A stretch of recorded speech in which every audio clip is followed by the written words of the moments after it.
Good afternoon learners, welcome to English language and literature. हम लोग की series UP TGT PGT previous years questions में आज हम लोग सॉल्व करने जा रहे हैं पीजीटी इंग्लिश पेपर 2016 का। तो आइए शुरू करते हैं। इससे पहले हम लोग टीजीटी पेपर सॉल्व कर चुके हैं 2021 का और पीजीटी सॉल्व कर चुके हैं 2021 का। वो चैनल पे है, उसको आप चेकआउट कर सकते हैं।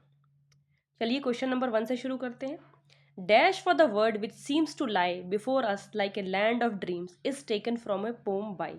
तो ये जो लाइंस हैं ये कौन सी पोएम की हैं? ऑप्शंस दिए हुए हैं Matthew Arnold, Alfred Lord Tennyson, John Keats या पीबी शेली। तो देखिए ये जो लाइंस हैं ये डोवर बीच है, एक लिरिक पोएम मैथ्यू आर्नल्ड की, उसमें से ली गई हैं। डोवर बीच जो है पोएम का नाम है। ये पब्लिश हुई थी first in the 1867 collection of new poems. तो इसका करेक्ट ऑप्शन हो जाएगा option number A, Matthew Arnold. Next question देखेंगे, which of the following works by Thomas Hardy appeared anonymously in 1871। तो 1871 में कौन सा थॉमस हार्डी का वर्क है जो एनोनिमसली पब्लिश हुआ था? Option A, Satires of Circumstances, option B, Under the Greenwood Tree, option C, Desperate Remedies या option D, none of the above. तो देखिए डेस्परेट रेमेडीज जो है ये इसका करेक्ट ऑप्शन है। ये सेकंड नॉवल है थॉमस हार्डी का। ये टिंसले ब्रदर नाम के एनोनिमसली जो है वो पब्लिश हुआ था इन द ईयर 1871। ठीक है ना। चलिए नेक्स्ट क्वेश्चन देखेंगे, which of the following works is not written by Kamala Das. तो कमला दास जो इंडियन राइटर है, इंडियन पोएट है, उनका कौन सा वर्क नहीं है ये बताना है। नॉट वाला क्वेश्चन है ये। The descendants, the old play house and the other poems, summer in Calcutta, the unfinished man. तो देखिए अनफिनिश्ड मैन देख के ही आप समझ गए होंगे ये वर्क है निसिम इजिकल का, बल्कि बाकी तीनों जो हैं वो कमला दास के हैं। Old play house and other poems 1973 का वर्क है। समर इन कैलकाटा 1965 का है। ठीक है ना। और ये जो है द डिसेंडेंट्स ये 1967 का है। द अनफिनिश्ड मैन जो वर्क है वो है निसिम इजिकल का। नेक्स्ट क्वेश्चन देखेंगे, question number 4, a boy's will is written by. तो बॉयज विल जो वर्क है वो किसने लिखा है? रॉबर्ट फ्रॉस्ट ने, वॉल्ट विटमैन ने, विलियम फॉकनर ने, नन ऑफ द अबव ने। देखिए ये आप लोग नोटिस किया होगा ये तीनों जो हैं ये अमेरिकन राइटर्स हैं, Robert Frost, Walt Whitman, William Faulkner. तो तीनों में से किसका वर्क है ये? देखिए बॉयज विल जो है वो एक पोएट्री कलेक्शन है रॉबर्ट फ्रॉस्ट का। तो ऑप्शन ए करेक्ट हो जाएगा। नेक्स्ट क्वेश्चन देखेंगे, which of the following works is written by Ernest Hemingway. तो अर्नेस्ट हेमिंगवे का इनमें से कौन सा वर्क है? Question number 5। ऑप्शन है A, Fable, B, Across the Black Water, option C, Fiesta या फिर ऑप्शन डी है नन ऑफ द अबव। तो देखिए ये जो वर्क है फिएस्टा, इसका जो और टाइटल है वो है द सन ऑल्सो राइजेस। ये 1926 का नॉवल है अर्नेस्ट हेमिंगवे का। तो ये इसका करेक्ट आंसर हो जाएगा फिएस्टा। नेक्स्ट क्वेश्चन देखेंगे, the meaning of to give a wide berth is. तो ये जो स्टेटमेंट टाइप का फ्रेज है इसका मीनिंग क्या निकलेगा? To give a wide berth is to keep one at a distance, to take undue advantage, to know the real feeling या none of the above. तो देखिए to give a wide berth का मतलब होता है to keep one at a distance, specially for safety और deliberate avoidance, है ना, किसी को डिस्टेंस पे रखना ताकि कोई नुकसान ना हो जाए। ठीक है ना, सेफ्टी पर्पस के लिए। तो वो ऑप्शन ए करेक्ट हो जाएगा। नेक्स्ट देखेंगे, find out the figure of speech in the following statement. I see you coming out of a light blue car tomorrow. तो ये जो लाइंस हैं इसमें कौन सा फिगर ऑफ स्पीच यूज किया गया है? लेटोट्स है, पन है, पैथेटिक फेलेसी है या इन्यूएंडो है? तो ये जो लाइन है I see you coming out of a light blue car tomorrow, इसमें जो फिगर ऑफ स्पीच यूज हुआ है वो है ऑप्शन नंबर डी, इन्यूएंडो। इनडायरेक्ट जो ऑब्जर्वेशन होता है अबाउट अ पर्सन और थिंग उसको बोलते हैं।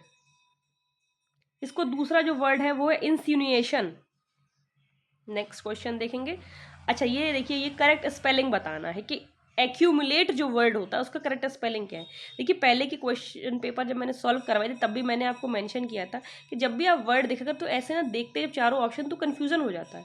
हालांकि हमको स्पेलिंग आती होती है क्योंकि हम लोग इतने सारे वर्ड्स और सब चीज़ों की तैयारी करते ही रहते हैं, डेली बेसिस पे हम लोग वर्ड्स देखते हैं तो कंफ्यूज हो जाते हैं। लेकिन उसका बेस्ट जो तरीका है इसको क्वेश्चन को सॉल्व करने का वो ये है कि जब आप वर्ड देखिए तो जहाँ कॉपी पेन या पेज पेपर जो एग्जाम में मिलता है उस पर आप साइड में अपना स्पेलिंग खुद से लिख लीजिए, माइंड से सोच के, वो हमेशा करेक्ट स्पेलिंग होता है, और फिर बाद में इसको आप जो है अंडरलाइन कर लीजिए।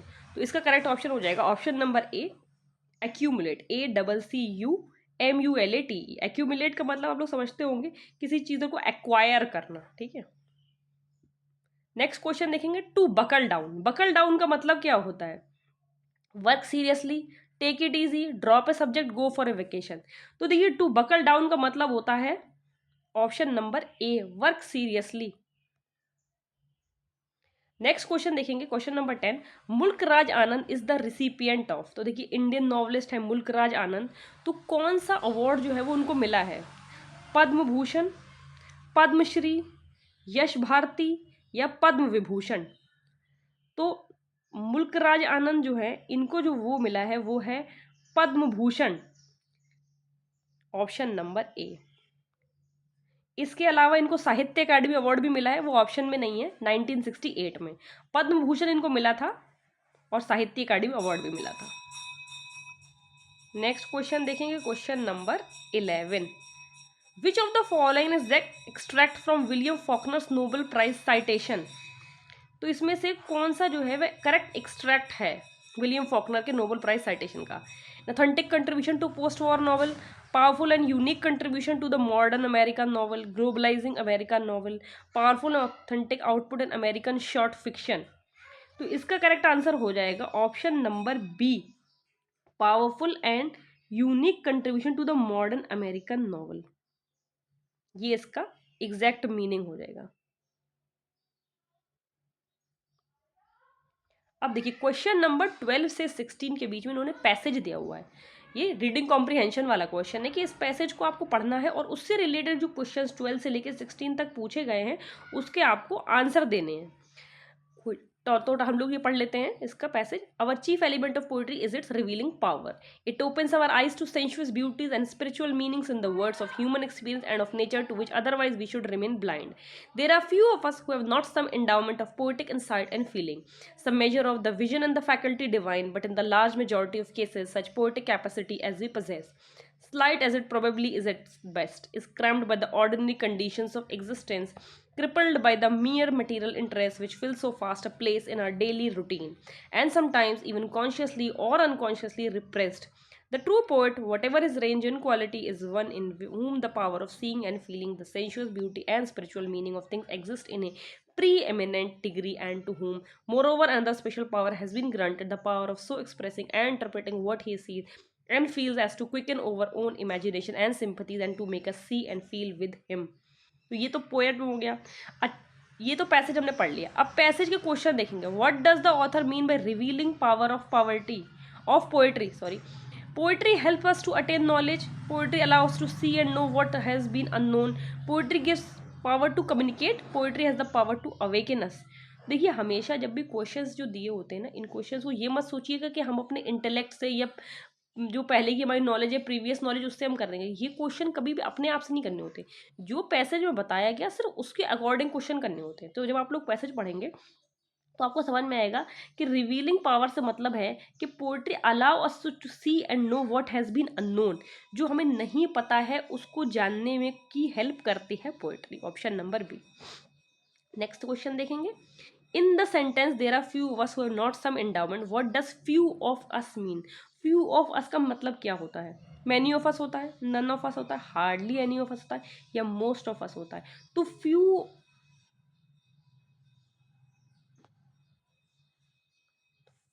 हार्डली एनी ऑफ अस जो है वो होगा इसका मतलब फ्यू ऑफ अस का, ऑप्शन नंबर सी हो जाएगा। नेक्स्ट क्वेश्चन देखें, क्वेश्चन नंबर 14। ये भी क्वेश्चन जो है ये इसी पैसेज से रिलेटेड है। Which of the following statement is not true? Not true का मतलब समझते हैं, फॉल्स। ट्रू नहीं बताना, फॉल्स बताना। The true poet can compose poems of greater variety, he has the power of seeing and feeling pre eminently, he has a special power of expression and interpretation, he can quicken our own imagination and sympathies. इसका correct option जो हो जाएगा वो हो जाएगा the poet can compose poems of greater variety. This is not true. Else other options are true. तो ये जो ऑप्शन है poet compose poems of greater variety, ये इस पैसेज से कोई इसका लेना देना नहीं, तो ये नॉट ट्रू है। नेक्स्ट क्वेश्चन देखिए, question number 15, which of the following statement not true. देखिए ये भी फॉल्स ही पूछा है। Poetry analysis by means of sensuous beauties and spiritual meaning, poetry teaches us worldly wisdom, poetry unveils the secrets of nature, the poet has special power of expression and interpretation. तो देखिए poetry teachers us worldly wisdom, ये poem का passage से कोई लेना देना नहीं, बाकी सारी चीजें करेक्ट है। नेक्स्ट क्वेश्चन पे आएंगे, क्वेश्चन नंबर 16, ये भी पैसेज का क्वेश्चन है। Which of the following factors is not responsible for suppression of poetic capacity in the large majority of cases? Lack of awareness, ordinary conditions of existence, material interest, certain conscious and unconscious repressions. तो इसमें जो not responsible for suppression होगा, ये भी no वाला question है, वो होगा lack of awareness is not responsible for suppression of poetic capacity in the large majority of cases. Option number ये हो जाए। अच्छा यहाँ पे जो है ये क्वेश्चन जो है क्वेश्चन नंबर 17, तो ये 17 क्वेश्चन जो है इसमें कुछ मिस्टेक हो गया है, ये कुछ ऑप्शन की किसी का और का ऑप्शन भी इसमें साथ में ऐड हो गया है, उसको आप लोग निगलेक्ट करिए। आप क्वेश्चन देखिए, टॉर्पोर मीन्स, तो टॉर्पोर का मीनिंग क्या होता है? ग्रेट फर्वर होता है, extreme mental and physical sluggishness होता है, spotless, brisk and cheerful readiness. ये क्वेश्चन इसमें टॉर्पोर, ये मतलब वर्ड मीनिंग है, बिकॉज बेसिकली वोकैबलरी वाला क्वेश्चन है।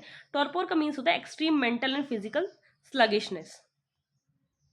अब देखिए 18 से 21 जो क्वेश्चन है उसमें क्या कहा है, आइदर इनडायरेक्ट से डायरेक्ट बनाना या डायरेक्ट से इनडायरेक्ट बनाना, यानी कि नरेशन चेंज करने वाले क्वेश्चन है ये। Question number 18, I asked him if he would land me his book, ये डायरेक्ट नरेशन, इसमें चेंज करना है। ये इनडायरेक्ट दिया हुआ है तो उसको डायरेक्ट में बनाना है। I said to him comma double inverter comma kindly lend me your book, I said to him you should lend me your book, I asked him will you lend me your book, I told him would you lend me his book to me. अगर जब उसको direct में बनाएंगे हम लोग तो इसका हो जाएगा I asked him will you lend me your book. Option number C हो जाएगा। अच्छा ये देखिए यहाँ पे ये जो डायरेक्ट में दिया हुआ, अब इसको इनडायरेक्ट में बनाना है। He said goodbye my friend, अब इनडायरेक्ट में जब चेंज करेंगे तो कैसे बनेगा? ऑप्शन देखेंगे, he said to his friends goodbye, he bade goodbye to his friends, he address his friend to bid goodbye, या फिर नन ऑफ द अबव। तो इसमें होगा he bade goodbye to his friends. Option number B हो जाएगा इसका correct answer. Question number 20 देखेंगे, he asked us if we had anything to say. अब ये जो है इनडायरेक्ट है तो उसको डायरेक्ट बनाना है। She asked us what did we have to say. She said to us, have you anything to say? She asked us what have we to say. She said to us, do you have anything to say? Question number, तो ये जो question number 20 था, ये actually जो आयोग है उसने cancel कर दिया था। उसने कहा था कि ये सारे जो हैं वो किसी तरीके से अप्रोप्रिएट नहीं बन रहे हैं, तो ये क्वेश्चन उन्होंने नेग्लेक्ट कर दिया था। क्वेश्चन नंबर 21 देखेंगे, he said to me you are lucky and I am unlucky. इसमें भी इनडायरेक्ट बनाना है। He told me that I was unlucky and he was unlucky, he said to me that I am lucky and he is unlucky, he told me if I am lucky and he was unlucky, या फिर none of the above. तो देखिए इसमें हो जाएगा question number 21 का option number A हो जाएगा। तो इसमें कैसे हो जाएगा, ही told me that I was lucky and he was unlucky, इसमें इनडायरेक्ट में बनाना था। अब नेक्स्ट क्वेश्चन देखेंगे, question number 22, which of the following is not a closed drama. तो क्लोजेड ड्रामा तो आप लोग जानते हैं, क्लोजेड ड्रामा वो ड्रामा होता है जो पढ़ने के लिए होता है। स्टेज पे ड्रामा का मतलब होता है जो स्टेज पे थिएटर पे किया जाता है ना, स्टेज पे परफॉर्म किया जाता है। लेकिन क्लोजेड ड्रामा वो ड्रामा होता है जो पढ़ने के लिए होता है, for the purpose of reading. तो कौन सा नहीं है, यहाँ पर भी नॉट वाला क्वेश्चन है। ऑल फॉर लव है, प्रोमेथियस अनबाउंड है, द डायनेस्ट है, सैम्पसिस एग्निस्टिस है। तो देखिए ऑल फॉर लव जो है ये क्लोजेड ड्रामा नहीं है। ऑल फॉर लव ये जो है 1677 का एक हीरोइक ड्रामा है जॉन ड्राइडन का, ठीक है, ब्लैंक वर्स में लिखा गया था, ये स्टेज के लिए है। बाकी प्रोमेथियस अनबाउंड, द डायनेस्ट, सैमसन एग्निस्टिस, ये सारे ही जो हैं ये क्लोजेड ड्रामा है। सैमसन एग्निस्टिस जॉन मिल्टन का है, डायनेस्ट जो है वो एल्फ्रेड डॉट टेनिसन का है, सॉरी डायनेस्ट अल्फ्रेड लॉस टेनिसन और थॉमस हार्डी में मैं कंफ्यूज हो रही हूँ, आई थिंक ये थॉमस हार्डी का है the डायनेस्ट। among the following which does not consist of lines of iambic pentameter without rhyming, तो ये बताना है which does not lines of iambic pentameter without rhyming किस में नहीं होता है, ये भी नॉट वाला क्वेश्चन है। Free verse, blank verse, heroic couplet या टर्जा राइमा, किस में नहीं होता है? तो blank verse, verse without rhyme specially which use iambic pentameter. तो क्वेश्चन नंबर 23 का हो जाएगा बी करेक्ट आंसर। 23 के बाद देखेंगे 24। 24 क्या है? There are some advertisements in reference with John Keats and his life, find the correct option given below. तो ये हो जाएगा John Keats is romantic in his relish of sensations, his feelings at middle ages and Hellenism. He has been associated with the Cockney school of poetry. In his powerful lyric La Belle Dame Sans Mercy, he develops tribal theme. Ode to Autumn is not written by Keats. इसमें कोई note वाला नहीं है, इसमें ये बताना है कौन सा ऑप्शन जॉन कीट्स से रिलेटेड और एकदम करेक्ट है, ठीक है ना। इसके ऑप्शंस मल्टीपल दे रखे हैं, या तो 1 और 2 दोनों सही हैं, 3 और 4 दोनों सही हैं, ओनली 1 सही है या ओनली 2 सही है। तो देखिए जॉन कीट्स जो है इंग्लिश रोमांटिक पोएम है, फीलिंग्स के लिए, हेलेनिज्म के लिए जाने जाते हैं, तो ये 1 तो बिल्कुल सही हो जाएगा, ठीक है। 2 क्या है? कॉकनी स्कूल ऑफ पोइट्री, हाँ कॉकनी स्कूल ऑफ पोइट्री से ये एसोसिएटेड है, तो ये 1 और 2 ए करेक्ट हो जाएगा। नेक्स्ट क्वेश्चन देखेंगे, थायरसिस was written by Arnold to commemorate his friend Arthur Hughes Claw who had died in the 1861 at the age of। तो थायरसिस जो है वो मैथ्यू आर्नल्ड का वर्क है जो उन्होंने अपने फ्रेंड को कमेमोरेट करने के लिए लिखी थी, जिनका नाम था आर्थर ह्यूज क्लॉ।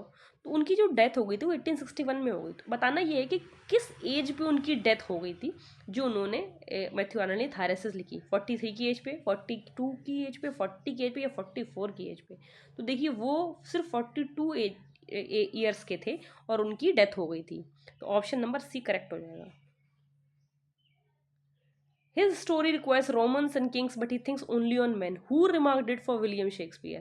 देखिए विलियम शेक्सपियर के बारे में ये किसने कहा है कि उनकी कहानी में रोमन्स और किंग सब थे, लेकिन वो सिर्फ आदमियों के बारे में ज़्यादा डिस्क्रिप्शन देते थे। बेन जॉनसन ने कहा है, ड्राइडन ने कहा है, डॉक्टर जॉनसन ने कहा है, मैथ्यू आर्नल्ड ने कहा है।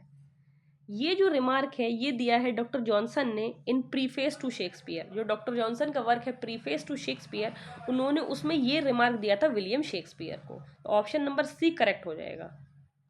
नेक्स्ट क्वेश्चन देखेंगे, who called Shakespeare the largest and the most comprehensive soul. अब ये जो स्टेटमेंट है शेक्सपियर के बारे में कि the largest and the most comprehensive soul हैं शेक्सपियर, ये किसने बोला है उनको? डॉक्टर जॉनसन ने, जॉन ड्राइडन ने, टी.एस. एलियट ने या फिर आई.ए. रिचर्ड्स ने। तो देखिए जॉन ड्राइडन का एक वर्क है एस्से ऑन ड्रामेटिक पोइजी, उसमें उन्होंने शेक्सपियर को कहा था the largest and the most comprehensive soul. तो ऑप्शन नंबर बी करेक्ट हो जाएगा। नेक्स्ट क्वेश्चन देखेंगे, which of the following not a revenge tragedy. देखिए क्या पूछा, नॉट। आप लोगों ने अब इतना तो समझ गए होंगे आप सभी लोग कि यहाँ पर नॉट वाले क्वेश्चंस काफ़ी बार रिपीट होते हैं, तो क्वेश्चन बहुत ध्यान से पढ़ना है। रिवेंज ट्रेजेडी कौन सा है ये नहीं बताना, कौन सा नहीं है ये बताना है। तो हैमलेट है, द डचेस ऑफ मल्फी है, वॉल्पोन है, गॉर्बडॉक है। तो देखिए हैमलेट विलियम शेक्सपियर का ट्रेजेडी है, डचेस ऑफ मल्फी थॉमस किड का ये भी ट्रेजेडी है, वोल्पोन जो है ये कॉमेडी है बेन जॉनसन का, और गॉर्बडॉक जो है ये तो फर्स्ट ट्रेजेडी है नॉर्टन और सैकविल का। तो भी नेक्स्ट क्वेश्चन देखेंगे 29, which of the following terms is applied to a dramatic representation of serious and important actions. Serious representation होता है इंपॉर्टेंट एक्शंस का, तो उसको क्या बोलते हैं? ड्रामेटिक रिप्रेजेंटेशन होता है, कॉमेडी होता है, ट्रेजिक कॉमेडी होता है, सटायर होता है या फिर ट्रेजेडी होता है। तो देखिए ट्रेजेडी वो टर्म है जो यूज होता है dramatic representation of serious and important actions, tragedy हो जाएगा। Next option number D correct हो जाएगा। क्वेश्चन नंबर 30 देखेंगे, which of the following statement not correct about William Wordsworth. तो देखिए फिर ये नॉट वाला क्वेश्चन आ गया, इससे पूछा गया कि जो ये 4 पॉइंटर्स दिए ये पॉइंटर्स विलियम वर्ड्सवर्थ कौन सा नहीं है। Wordsworth record that his earliest verses were the tame imitation of Pope's versification. Throughout his life, he never wavered in his faith in himself and his immortality as a poet. Lyrical Ballads was first published at Cockermouth. Prelude was the completed in 1805. तो इसमें ये बताना है कौन सा नहीं correct है। तो देखिए लिरिकल बैलिस्ट ये कॉकरमाउथ में पब्लिश्ड नहीं हुए थे, ये जो है ये यहाँ पे सी ऑप्शन करेक्ट हो जाएगा, नॉट वाला। अब क्वेश्चन नंबर 31 को देखेंगे। Which of the following statements is not correct with reference to PB Shelley. देखिए पर्सी बिशी शैली का क्वेश्चन है कि उन्होंने पूछा, इसमें भी पूछा कि कौन सा जो स्टेटमेंट है वो उनसे रिलेटेड नहीं है, मतलब कि करेक्ट नहीं है। Unfinished work, The Triumph of Life, derived metrically and thematically from Dante and Petrarch. The subtitle of Adonis is The Spirit of Solitude. Hellas, inspired by the Greek rebellion against the Ottoman rules, professes upon the curtain of futurity. In Alastor, Shelley had presented an account the quest of a young poet. Question number 31 हम लोग देख रहे हैं, इसका जो answer है वो है सबटाइटल ऑफ एडोनिस जो है वो ये नहीं है, सब द स्पिरिट ऑफ सॉलिट्यूड ये जो है ये करेक्ट आंसर नहीं है। एडोनिस जो है ये एक वो है क्या कहते हैं एलिजी है जो कि लिखी थी इन्होंने, लेकिन जो स्पिरिट ऑफ सॉलिट्यूड है ये एडोनिस का सब टाइटल नहीं है, ये सब टाइटल है एलास्टर जो वर्क है उसका सब टाइटल है। ये तो एडोनिस तो एक एलिजी है जो जॉन कीट्स के डेथ पे इन्होंने लिखी थी पीबी शैली ने, तो ये सब टाइटल किस दूसरे वर्क का इसमें मेंशन कर दिया है, तो ये यहाँ पे इनकरेक्ट हो जाएगा, यानी कि यही हमारा सही आंसर है। नेक्स्ट क्वेश्चन देखेंगे, क्वेश्चन नंबर 32। क्वेश्चन नंबर 32 में पूछा गया है which of the following characters does not appear in David Copperfield. लीजिए आ गए आपके चार्ल्स डिकेंस। तो चार्ल्स डिकेंस जो है वो one of the favourite novelist हैं विक्टोरियन नॉवलिस्ट एग्जामिनर्स के, तो उनका क्वेश्चन उनके कैरेक्टर्स और जो नॉवेल्स हैं उनकी सेटिंग्स ज़्यादातर एग्जाम में आती हैं, तो इसको आप लोग ज़्यादा से ज़्यादा रिवाइज कर लीजिएगा। वैसे मैं अलग से एक चार्ल्स डिकेंस पे और बाकी सारे राइटर्स पे भी इंडिविजुअल वीडियोस बना दूंगी ताकि आपके एग्जाम पॉइंटर्स रिवाइज हो जाएं।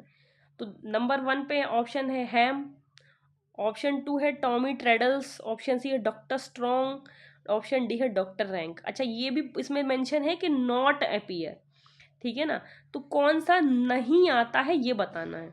तो देखिए ये हैम, टॉमी ट्रेडल्स, डॉक्टर स्ट्रॉन्ग ये सब इनके करेक्टर्स हैं डेविड कॉपरफील्ड के, लेकिन जो डॉक्टर रैंक है ये करेक्टर है हेनरिक एब्सन के प्ले का ए डॉल्स हाउस का, तो उसका करेक्टर है ये, ना कि इसका करेक्टर है, ठीक है ना। नेक्स्ट क्वेश्चन देखेंगे, which of the following rules is incorrect with reference to grammar. अच्छा कौन सा जो रूल इसमें दे रखा है ग्रामेटिकल रूल वो इनकरेक्ट है, यहाँ भी नॉट वाला आ गया, करेक्ट वाला नहीं बताना, जो गलत है वो बताना है। यानी कि इस हिसाब से अगर एग्जाम देखें तो जो गलत है वही सही है कि ज़्यादा क्वेश्चन पूछे गए हैं। ऑप्शन नंबर ए है two main clauses separated only by a comma cannot stand in English. When add is added to a pronoun governed by a preposition, the latter governs and precedes the relative pronoun also. Should with the second and third person means ought to. Would with the subject and the first person gives the meaning of ought to. तो incorrect rule कौन सा है? Incorrect rule है option number D, would with the subject and the first person gives the meaning of ought to. ये जो है ये option D जो है ये इनकरेक्ट रूल हो जाएगा। अच्छा ये क्वेश्चन नंबर 34 जो है वो है prelude consist of how many books. जो प्रिल्यूड है उसमें कितनी बुक्स हैं, 10 है, 12 है, 14 है या फिर 16 है। तो ये जो प्रिल्यूड वर्क है इसमें है 14 बुक्स। इसको growth of a poet's mind autobiographical blank verse में वर्क है विलियम वर्ड्सवर्थ का, इन 1798 का वर्क है ये, और कंप्लीट हुआ था 1805 में और लेटर पब्लिश हुआ था 1850 में। अच्छा ये फिर क्वेश्चन आ गया है विच character of Dickens keeps on hoping that something will turn up. ये जो क्वेश्चन है ये एक्चुअली और भी एग्जाम का यूजीसी नेट का भी प्रीवियस ईयर क्वेश्चन है, उसमें भी ये क्वेश्चन आ चुका है। कौन सा करेक्टर है चार्ल्स डिकेंस का जो हमेशा ये होप करता है कि समथिंग विल टर्न अप। तो ये डेविड कॉपरफील्ड का जो इनका नॉवेल है उसका करेक्टर है ये मेकाबर, जो समथिंग विल टर्न अप में होप करता रहता है। विल्किस मेकाबर ये क्लर्क है। ऑप्शन नंबर बी इसका करेक्ट आंसर है। डेविड कॉपरफील्ड जो नॉवल है वो 1850 का है, चार्ल्स डिकेंस का, तो बी करेक्ट हो जाएगा यहाँ पे। 36 जो है, which of the following authors wrote the ऐसे नाइपॉल्स इंडिया एंड माइन, ये भी यूजीसी नेट का प्रीवियस ईयर क्वेश्चन है। किस ऑथर ने लिखा है ये ऐसे नाइपॉल्स इंडिया एंड माइन? कमला दास ने, A.K. रामानुजन ने, रोहिंटन मिस्त्री ने, या फिर निज़म इज़िकल ने? तो ये जो वर्क है नाइपॉल्स इंडिया एंड माइन, ये ज्यूइश इंडियन राइटर है निसिम इज़िकल, उनका वर्क है। निसिम इज़िकल पोएट भी हैं, प्लेराइट भी हैं, क्रिटिक भी हैं, एडिटर भी हैं, और ये उनका वर्क है। नेक्स्ट क्वेश्चन देखेंगे, जो the following pair mismatch in sees of singular to plural. अच्छा, ये जो सिंगुलर वर्ड दिया इसका प्लूरल गलत है वो बताना है, वो कौन सा वाला है जो गलत दिया हुआ है। क्राइटेरिया का क्राइटेरियन है, ब्यूरो का ब्यूरेक्स है, मीडियम का मीडिया है, रेडियस का रेडियाई है। तो इसमें करेक्ट ऑप्शन हो जाएगा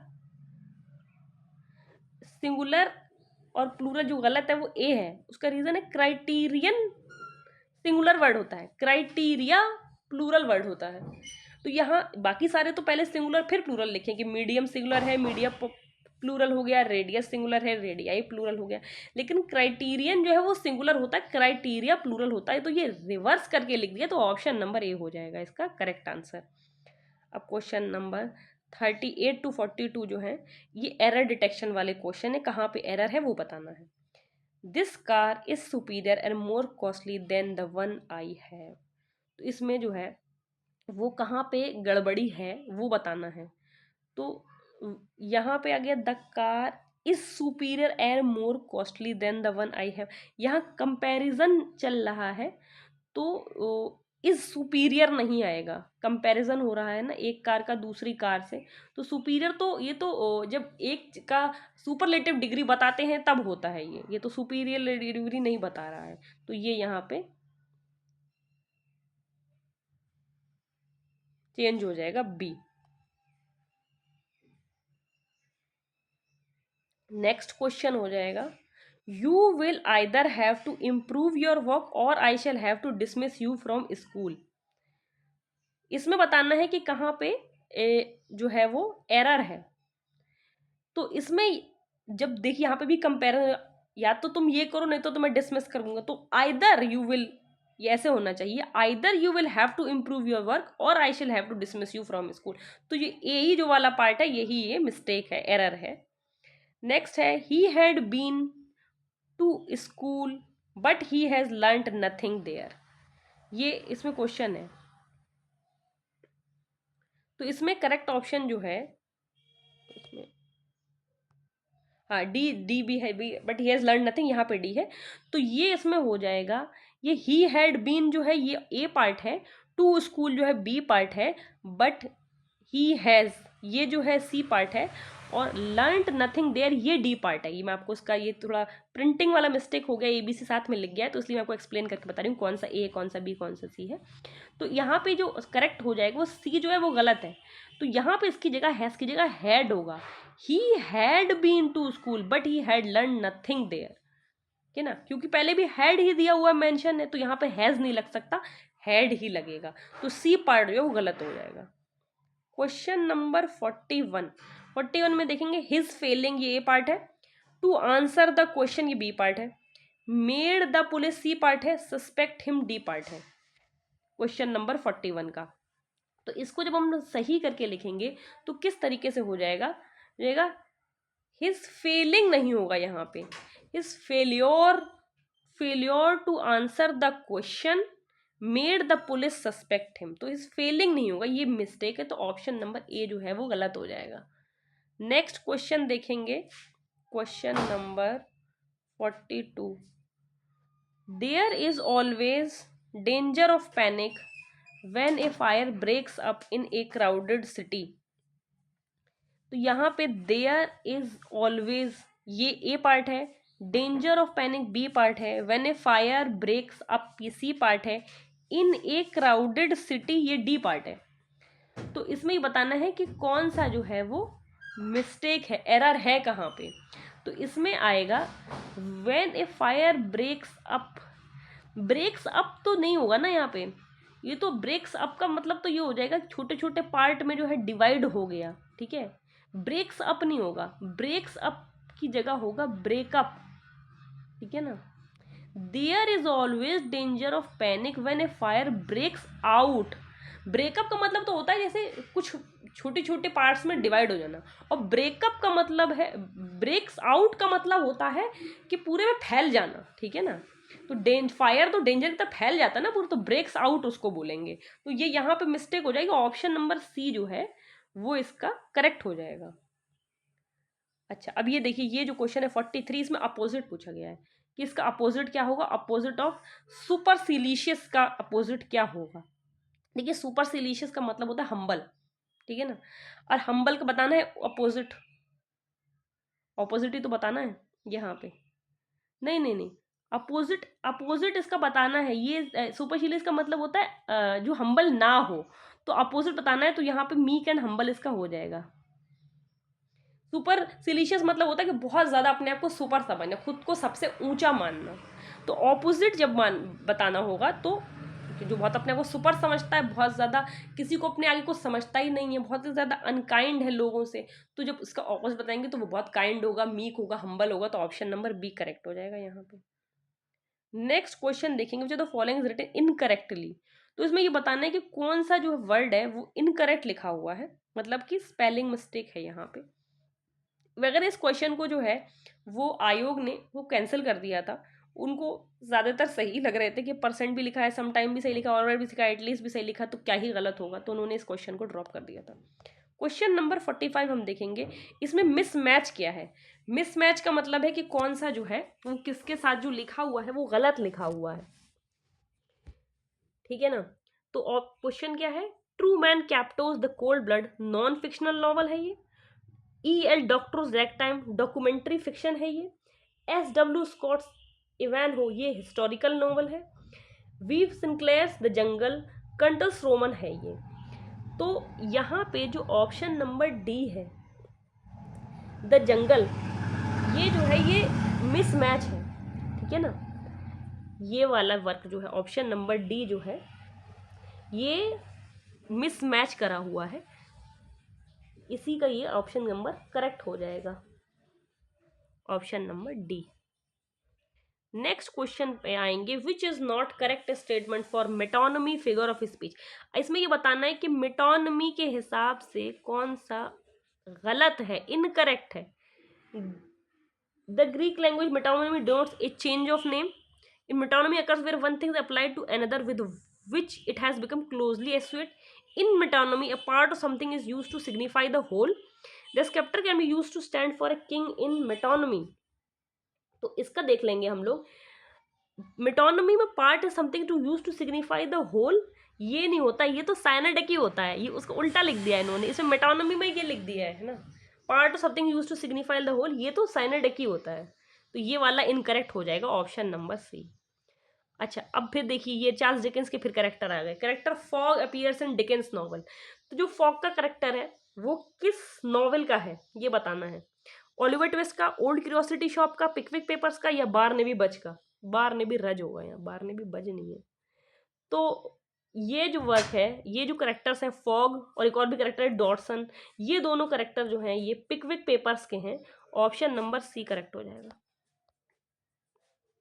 नेक्स्ट क्वेश्चन देखेंगे, which poem of Tennyson does start with the heroic line courage he said and pointed towards the land. ये भी यूजीसी नेट का प्रीवियस ईयर क्वेश्चन है और किसी टीजीटी एग्जाम में भी पूछा जा चुका है। ये लाइंस बहुत इंपॉर्टेंट है, इनको कहीं मेंशन कर लीजिए, रिवाइज करिए बार बार। ये मॉर्टेड डी आर्थर का है, यूलिसीज का है, ब्रेक ब्रेक ब्रेक का है, या फिर लोटस ईटर्स का है। तो ये फेमस लाइन्स है लोटस ईटर्स की, अल्फ्रेड लॉर्ड टेनिसन का जो वर्क है 1832 में हुआ था पब्लिश पोएट्री कलेक्शन में। नेक्स्ट है, Tennyson was appointed the poet laureate. देखिए, पोएट लॉरिएट्स भी इंपॉर्टेंट होते हैं, कौन सा पोएट लॉरिएट कब बना था, किसके बाद कौन बना था, रॉबर्ट सदे कब बने, विलियम वर्ड्सवर्थ कब बने, एल्फ्रेड लॉर्ड टेनिसन कब बने, तो ये भी आप लोग याद कर लीजिएगा, ठीक है ना। तो एल्फ्रेड लॉर्ड टेनिसन कौन सी ईयर में बने, 1846 में, 50 में, 54 में, 58 में। तो Alfred Lord Tennyson poet laureate की उपाधि इनको मिली थी in the year 1850, option number B. अच्छा, अब देखिए क्वेश्चन नंबर 50 से लेके क्वेश्चन नंबर 53 तक, most appropriate word from the given below the sentence and fill in the blanks. अच्छा, इसमें से फिलअप करना है, चार में से कौन सा मोस्ट अप्रोप्रिएट वर्ड होगा। It rain all Monday and stopped raining dash that night. तो in that night, during that night, from that night, at that night. तो इसमें हो जाएगा it rained all Monday and stopped raining during that night. In that night तो होगा नहीं, ये तो करेक्ट भी नहीं हो रहा है बिल्कुल भी, ठीक है ना। यहाँ पे हो जाएगा ड्यूरिंग, ऑप्शन नंबर बी।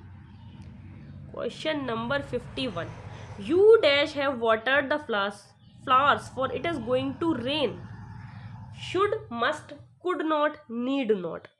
तो देखिए यहाँ पे जो प्रिपोजिशन, या प्रिपोजिशन तो ये नहीं है, ये ऑक्सिलरीज हैं। ऑक्सिलरी जो यहाँ पे यूज होगी वो कौन सी होगी, शुड होगी, मस्ट होगी, कुडंट होगी, नीड नॉट होगी। तो यहाँ पे करेक्ट आंसर होगा, देखिए वैसे भी मीनिंग भी अगर आप लोग समझेंगे कि जब बारिश होने वाली थी तो पानी देना ही नहीं चाहिए था, है ना, नीड ही नहीं थी उस चीज़ की। बारिश ही जो होने वाली है, जब आप देख रहे हो कि बादल आ गए, बारिश होने वाली है, तो पानी पेड़ों में डालने की क्या ज़रूरत है, फ्लावर्स में डालने की क्या ज़रूरत है। तो यह नेसेसिटी आ रही है, तो वो हो जाएगा need not, option number D correct हो जाएगा। He was angry dash he listen to me patiently. अब यहाँ पे क्या आएगा, ही वॉज एंग्री, ठीक है ना, he was angry dash he listen to me patiently. Though, but, so, therefore, यहाँ पे दो यूज होगा कंजंक्शन की तरह। ही was angry though he listen to me but patiently, वो मुझसे गुस्सा थी फिर भी उसने मेरी बात आराम से सुनी, ठीक है। गुस्सा था, ही है यहाँ पर। They are dash any flowers in the garden, few है, ए फ्यू है, स्कार्सली है, या फिर एट ऑल है। तो यहाँ पे जो करेक्ट ऑप्शन हो जाएगा वो हो जाएगा स्कार्सली। उसका मतलब है कि ऑलमोस्ट नॉट एट ऑल, ठीक है ना। तो यहाँ पे होगा there there are scarcely any flowers in the garden. Hardly जो होता है ना कि कोई फ्लावर है, हार्डली कोई फ्लावर है वहाँ पे। नेक्स्ट क्वेश्चन देखेंगे, John Dryden's all for love. देखिए ऑल फॉर लव जो जॉन ड्राइडन का वर्क है वो एक्चुअली है किस चीज़ का एग्जाम्पल, ये बताना है, ठीक है ना। रोमांटिक कॉमेडी का, हीरोइक ट्रेजेडी का, हिस्ट्री प्ले का, या फिर कॉमेडी ऑफ ह्यूमर्स का।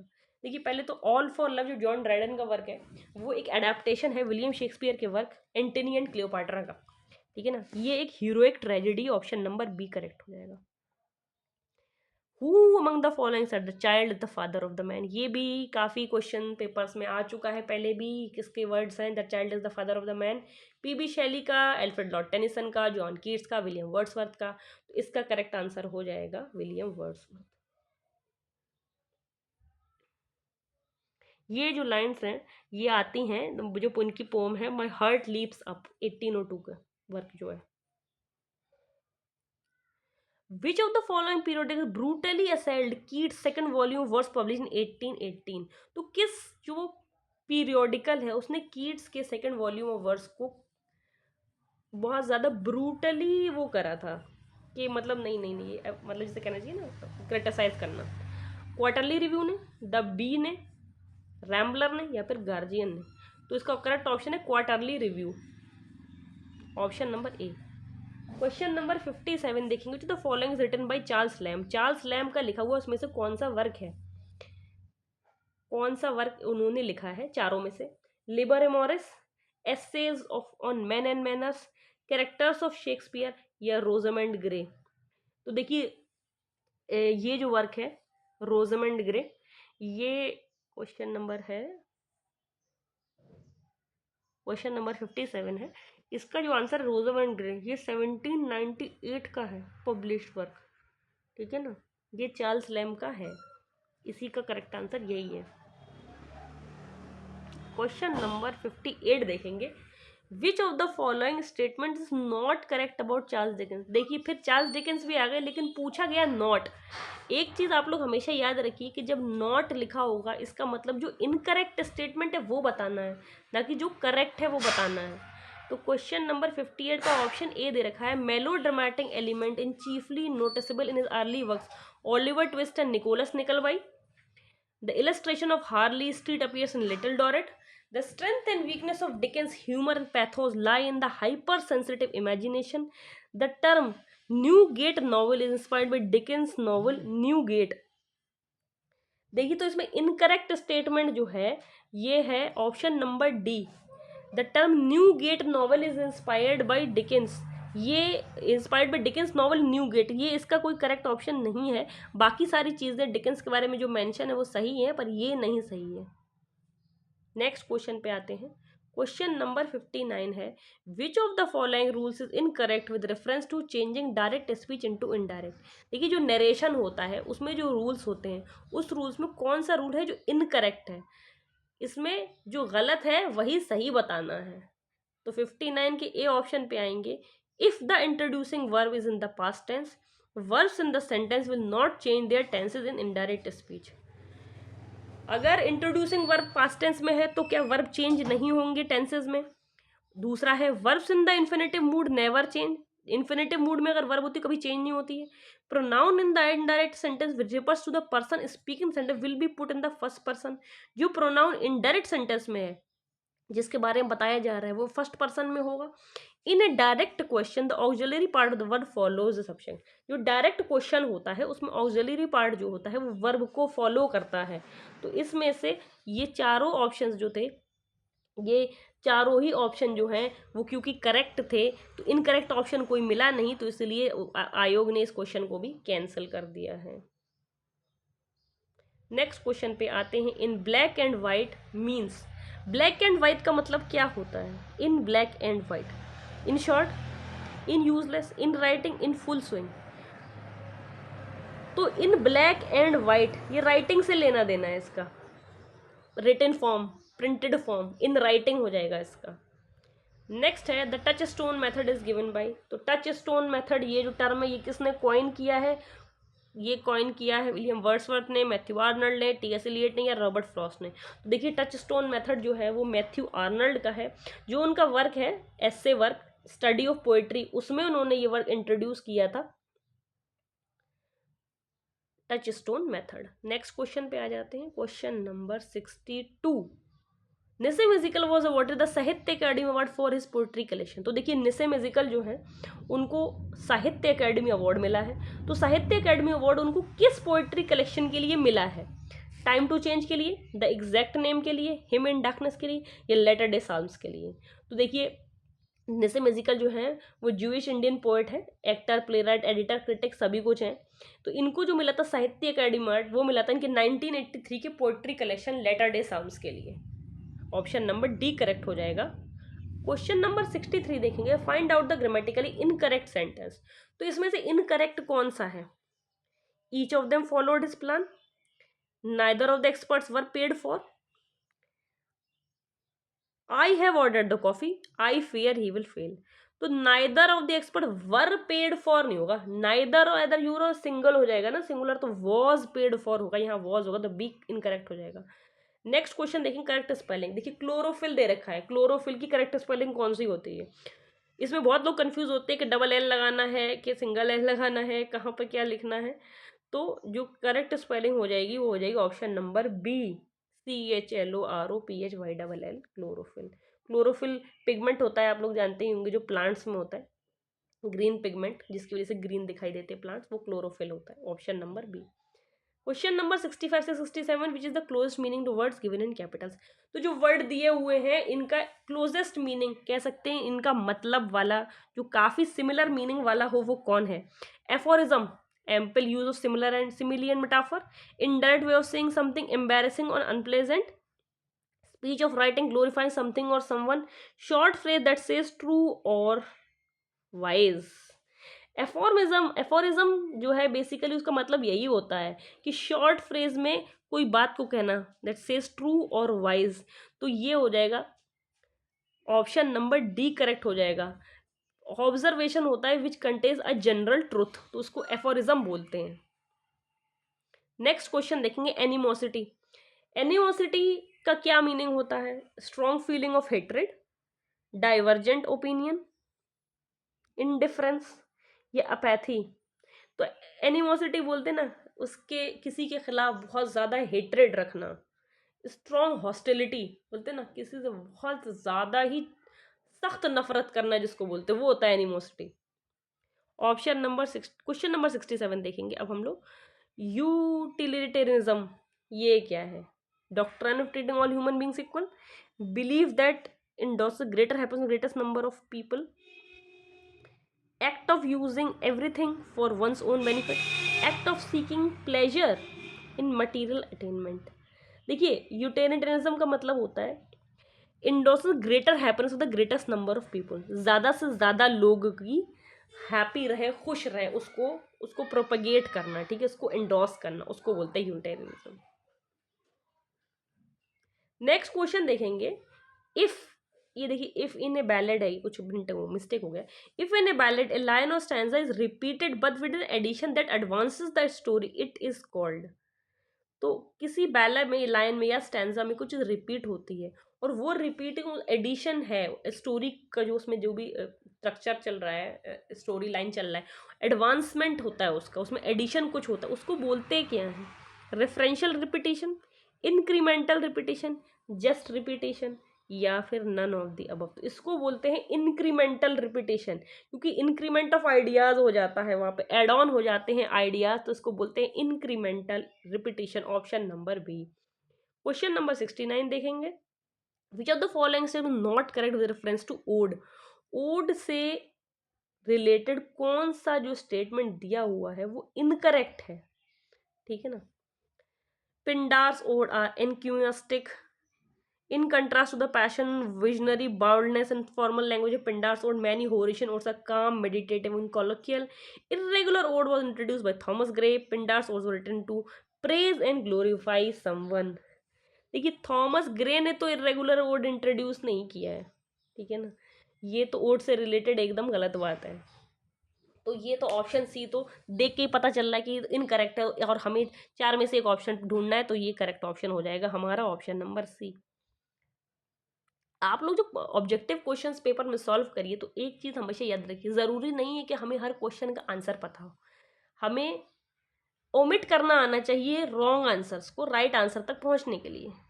जब हम लोग इनकरेक्ट ऑप्शंस को डिलीट करते जाएंगे तो करेक्ट ऑप्शंस तक पहुंच जाएंगे। ये भी एक तरीके की क्वेश्चन सॉल्विंग एबिलिटी होती है, ठीक है। तो इसको डेवलप करिए, ज़रूरी नहीं है आपने सब कुछ आपको पता ही हो पेपर में, ऐसा कोई नहीं होगा जिसको सारे क्वेश्चन आते हो। तो ये तरीका है क्वेश्चन में ऑप्शंस को, जो रॉन्ग ऑप्शंस आपको 100% श्योर है कि ये ऑप्शन तो हो ही नहीं सकता, तो उसको पहले ओमिट करिए। बाकी के पता चला फिर पहले आपका 100% आपको पता नहीं था, फिर 75% आपको आ गया, फिर 50 आ गया, 25 आ गया, फिर आप 100% आंसर तक पहुंच गए। तो इस तरीके से ट्रिक भी लगाना आना चाहिए एग्जाम में। जितने ज़्यादा प्रैक्टिस करेंगे क्वेश्चन को, ये सब ट्रिक्स भी ईजिली आपको आने लगेंगे। अब देखते हैं next question, question number 70। Which work of Wordsworth has been called the fine flower of 18th century meditative poetry? किस वर्क को बोला गया है the fine flower of 18th century meditative poetry? तो ये कहा गया है किसे? लिरिकल बैलेट्स को, इमॉर्टैलिटी ओड को, द रिक्लूस को, या टिंटर्न एबे को? तो देखिए ये बोला गया है जो वर्ड्सवर्थ की लिरिक है, ड्रामेटिक लिरिक, टिंटर्न एबे 1798 में पब्लिश हुई थी, इसको बोला गया है the fine flower of 18th century meditative poetry. Next question पे आएंगे। What is the name of Greek tragedy written by Matthew Arnold?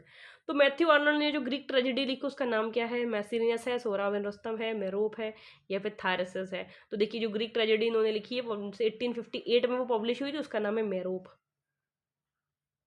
Next question देखेंगे, ये भी करेक्टर बेस्ड क्वेश्चन है। देखिए करेक्टर बेस्ड क्वेश्चन अभी तक आप लोगों ने इतने क्वेश्चन सॉल्व किए, तो 2 राइटर हैं जिनके ज़्यादातर पूछे जा रहे हैं। प्ले राइट में तो विलियम शेक्सपियर हैं क्योंकि उनके 37 प्लेज हैं। बाकी अगर नॉवलिस्ट देखा जाए तो चार्ल्स डिकेंस नंबर 1 पे आते हैं और दूसरे थॉमस हार्डी हैं। दोनों ही विक्टोरियन नॉवलिस्ट हैं। दोनों के कैरेक्टर्स, नॉवेल्स के नाम, उनके सबटाइटल और सेटिंग कहाँ है उन नॉवलों की, ये आपको पता होना चाहिए। इन चीज़ों को पॉइंटर्स की तरह आप लिख लेंगे तो काफ़ी बेहतर होगा। वैसे मैं थॉमस हार्डी, चार्ल्स डिकेंस और बाकी सारे ऑथर्स का अलग से एक वीडियो आप लोग को दे दूँगी बना के। Famous characters Grace Melbury and Giles Winterborne appear in Hardy's novel. तो ये जो 2 main character Grace Melbury and Giles Winterborne, ये कौन से नॉवेल में थॉमस हार्डी के आते हैं? तो ये दोनों जो करेक्टर हैं ये आते हैं हार्डी की कौन से नॉवल में आते हैं? द वुडलैंडर्स में। वुडलैंडर्स जो है ये 3 वॉल्यूम में पब्लिश हुआ था। अच्छा, वेसेक्स नॉवेल्स होते हैं हार्डी के, ये तो आप लोग पता ही है। वेसेक्स जो है वो सेटिंग होती है, एक इमेजिनरी सेटिंग है नॉवेल्स की थॉमस हार्डी के। तो ये जो वर्क है द वुडलैंडर्स, उसके कैरेक्टर्स हैं दोनों, ग्रेस और जाइल्स। और ये वर्क आया था इन द ईयर 1887, 3 वॉल्यूम्स में पब्लिश हुआ था। नेक्स्ट क्वेश्चन देखेंगे, question number 73। Protagonist writes a letter of confession but it gets lost on the carpet only to be found on the wedding day. Who is the protagonist? तो ये भी previous year question है किसी और सब exam का, हो सकता है शायद या तो यूजीसी नेट का या किसी सेट के पेपर का है। तो कौन सी प्रोटैगनिस्ट होती है जिसका लेटर खो जाता है, वो कारपेट के नीचे छुप जाता है, मिलता नहीं है, और तभी मिलता है जिस दिन उसका वेडिंग डे होता है? तो कौन है प्रोटैगनिस्ट उसकी? बाथशेबा, लुसेटा, स्यू, टेस। तो जो टेस है, टेस ऑफ डी ऑर्बरविल, जो वर्क है थॉमस हार्डी का 1891 का, उसमें करेक्टर होती है टेस। उसका ही है ये कि उसका जो लेटर होता है कन्फेशन वाला, वो कारपेट के नीचे हो जाता है, वो उस दिन मिलता है जिस दिन उसकी शादी होती है। देखा आपने, हार्डी के 2 लगातार क्वेश्चंस आए, तो Thomas Hardy is also very important for the exam point of view. Next question देखेंगे, 4 alternatives of converting the direct speech into indirect speech are suggested for the following sentence, find out the correct one. तो direct को indirect में, यानी कि narration आ गया, यहाँ पे narration करना है। Boy asked whether he needed to finish the breakfast. Need I finish my breakfast आज द बॉय, ये डायरेक्ट है तो इसके ऑप्शंस दिए हुए हैं। Boy asked whether he needed to finish the breakfast, boy propose that he should finish his breakfast, the boy asked if he had to finish his breakfast, boy asked why he should finish his breakfast. तो ये question भी जो है वो आयोग ने cancel कर दिया था ऑप्शंस की वजह से, कि करेक्ट ऑप्शंस जो नहीं इसमें मिल पा रहा है, इसलिए ये भी ऑप्शन, ये क्वेश्चन जो है वो ड्रॉप हो गया था। नेक्स्ट क्वेश्चन देखेंगे, 14 line poem in iambic pentameters consisting of 3 quatrains and concluding couplet is. काफ़ी इजी क्वेश्चन है। तो 14 लाइन पोएम कौन सी होती हैं जिसमें 3 क्वार्टेंस होते हैं और एक कंक्लूडिंग कपलेट होता है? बैलेड होता है, शेक्सपियरियन सोनेट है, एलिजी है, लिरिक है। तो देखिए, शेक्सपियरियन सोनेट जो होता है उसमें 14 लाइन्स होती हैं, आयम्बिक पेंटामीटर्स होता है, फिर 3 क्वार्टरेंस होते हैं, फिर एक कंक्लूडिंग कपलेट होता है। तो ऑप्शन नंबर बी बिल्कुल करेक्ट हो जाएगा। क्वेश्चन नंबर 76 की तरफ चलेंगे। John Keats ode to autumn. Ode to autumn जो वर्क है जॉन कीट्स का, वो किस चीज़ का एग्जाम्पल है? होरेशियन ओड का, पिंडारिक ओड का, इरेगुलर ओड का, या नन ऑफ दी अबव? तो देखिए, ओड टू ऑटम जो है ये होरेशियन ओड का एग्जाम्पल है। 19 सितंबर 1819 को ये वर्क कंपोज हुआ था, 1820 के पब्लिकेशन में पब्लिश हुआ था, ठीक है ना। उस पब्लिकेशन में Lamia, Eve of Saint Agnes, to autumn, ये सब वर्क भी थे। 1819 की जो ओड्स हैं उसका ही, उसी के साथ है ये ode to autumn. Horatian ode है ये जॉन कीट्स का एग्जाम्पल। ऑप्शन नंबर ए हो जाएगा। नेक्स्ट क्वेश्चन की तरफ बढ़ते हैं, 77। Which of the following works of John Keats is a version of the tale from Boccaccio? Boccaccio का जो कौन सी टेल है जिसका वर्क जॉन कीट्स ने लिया है? On first looking into Chapman's Homer, Isabella or the pot of basil, Endymion, या none of the above? तो देखिए, बोकाशियोस के डिकैमरून जो एक वर्क है उससे जो लिया गया है वर्जन, वो इसाबेला है, पॉट ऑफ बेसिल। ये एक ईयर के टीजीटी में भी क्वेश्चन आ चुका है ये वाला, ठीक है ना। कौन सी वो है जो वर्क जॉन कीट्स का जो बोकाशियो के वर्क से लिया गया है? तो ये है Isabella or the pot of BECIL. दोनों ऑप्शन होता है, इसाबेला ना लिखा होता, पॉट ऑफ बेसिल खाली लिखा हो, तो आपको आंसर पता होना चाहिए, ठीक है ना। नेक्स्ट क्वेश्चन की तरफ बढ़ेंगे, question number 78। Lamb's essay are sort of fragmentary autobiography. Out of the following pairs, find out which is mismatched. ठीक है ना। तो ये चार्ल्स लैम के वर्क बताए, उन्होंने बताया कौन सा पेयर जो इसमें जो दिया हुआ है वो गलत है। Christ Hospital Lamb, Christ Hospital Lamb's old school days से लिया गया है। ब्लैक्स मूअर जो है लैम्स बॉयहुड से है। Lovers Lovel of old bencher, ये लैम्स ब्रदर से। ओल्ड चाइना जो है वो मैरी लैम से। तो इसका जो करेक्ट आंसर हो जाएगा वो हो जाएगा ओल्ड बेंचर लैम्स ब्रदर। ये जो है ये गलत हो जाएगा, इसका है the old ventures of the inner temple. तो ये इससे करेक्ट हो, इनकरेक्ट है ये, ऑप्शन नंबर सी तो ये यहाँ पे ये वाला जो है ऑप्शन सही हो जाएगा, ये मिसमैच्ड है। नेक्स्ट क्वेश्चन 79 है, there was a birth certainly we had evidences and no doubt these lines are taken from. तो देखिए ये लाइन्स मेंशन्ड है, पूछा गया है कि किस वर्क की है ये लाइन। टेनिसन के यूलिसीज की है, मिल्टन्स के पैराडाइज रिगेन्ड की है, मिल्टन्स के पैराडाइज लॉस्ट की है, टी एस एलियट के जर्नी ऑफ द मैगी की है। तो ये जो लाइन है, there was a birth certainly we had evidence and no doubt, ये journey of the Magi T S Eliot का जो वर्क है उसकी है। ये 43 लाइन पोएम है, ये 1927 में लिखी गई थी। एलियट जो है वो मैगी की स्टोरी जो है, जो पैलेस्टाइन को विजिट करती है, उसके ऊपर लिखी है इन्होंने। इसमें रिलीजियस फीलिंग्स के बारे में बताया गया है। तो ये करेक्ट आंसर इसका डी हो जाएगा, journey of the Magi. 80 question पे आते हैं, which of the following expression does not appear in the introduction to Tennyson in memoriam. जो एल्फ्रेड लॉर्ड टेनिसन का वर्क है इन मेमोरियम, उसमें कौन सा एक्सप्रेशन नहीं आता है। इन मेमोरियम भी बहुत इंपॉर्टेंट है क्योंकि ये एलेजी इन्होंने लिखी थी, तो ये इंपॉर्टेंट वर्क है। कौन से एक्सप्रेशन उसमें नहीं आता है, नॉट वाला क्वेश्चन है ये, ध्यान दीजिएगा। Let knowledge grow far more to more, strong son of God, immortal love, our wills are ours to make them thine, thy roots are wrapped about the bones. ये इसके इंट्रोडक्शन में नहीं आती हैं। ऑप्शन नंबर डी की जो lines है, thy roots are wrapped about the bones, ये इसकी इंट्रोडक्शन की लाइन्स नहीं है। Option number D. Which of the following lines written by Walt Whitman, अब ये बताना है कौन सी इसमें से लाइन है जो वॉल्ट विटमैन ने लिखी है, अमेरिकन पोएट है। If anything is sacred human body is sacred, until we hardly see we feel that it is there, to symphony with hopes and fears that he did not, none of the above. तो इसकी जो lines vault Whitman ने लिखी हैं, ये हैं, जो इनका जो वर्क है आई सिंग द बॉडी इलेक्ट्रिक, ठीक है ना, इस वर्क की लाइन है ये, if anything is sacred human body is sacred, ठीक है ना। ये सेक्रेड वाली जो लाइन है ये इनकी वॉल्ट विटमैन की है। नेक्स्ट क्वेश्चन देखेंगे, as an editor Nissim Ezekiel was not associated which of the following periodicals. तो निसिम एजिकल जो है इनमें से कौन से पीरियोडिकल्स से जुड़े हुए नहीं थे। नॉट वाला क्वेश्चन है ये, क्वेस्ट से नहीं जुड़े थे, इम्प्रिंट से नहीं जुड़े थे, पोइट्री इंडिया से नहीं जुड़े थे, या फिर ओपिनियन से नहीं जुड़े हुए थे। तो ओपिनियन से वो नहीं जुड़े हुए थे इनमें से म्यूजिकल। नेक्स्ट क्वेश्चन की तरफ बढ़ते हैं, 83 the following lines occur in which of the pome mentioned below.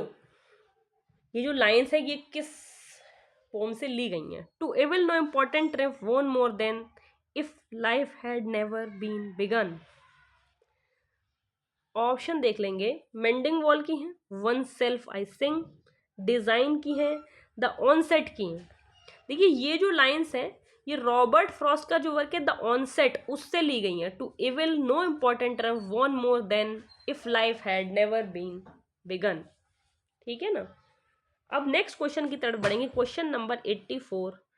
Question number 84 में the meaning of the idiom. तो देखिए ईडियम जो है वो लिखा हुआ है, इसका क्लोजेस्ट मीनिंग क्या होगा वो बताना है।